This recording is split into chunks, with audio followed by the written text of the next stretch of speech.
Welcome to the Salmon Runs YouTube. Enjoy the video.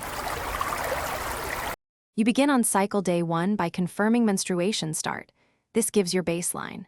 Once done, read the kit insert fast, note test window and control line behavior. Make sure you have a clean collection cup or pipette, a flat surface, and your phone to log results. Test at a consistent time each day because hormone levels fluctuate. Avoiding large fluid intake 2 hours before testing improves concentration and accuracy. Now you're set to start daily testing when your fertile window approaches. You collect a midstream sample or use the provided dropper as the kit instructs. Accuracy depends on method. Once you apply the urine, start the timer immediately and wait the prescribed time. Do not read early or late because evaporation lines mislead. Make sure to compare the test line to the control line and to previous day's intensity. Rising luteinizing hormone shows as a darker test line. If timing or drops vary, retest the next day to confirm the trend and avoid false peaks.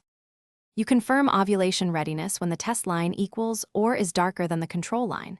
This peak means the LH surge occurred, and fertility is highest within 24 to 48 hours. Once you detect peak, schedule intercourse or insemination promptly.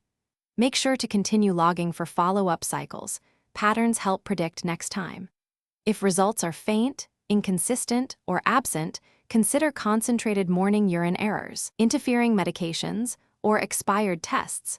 Retest with first morning urine or a fresh kit as your main troubleshooting tip. Thanks for watching. Consider subscribing if we helped you.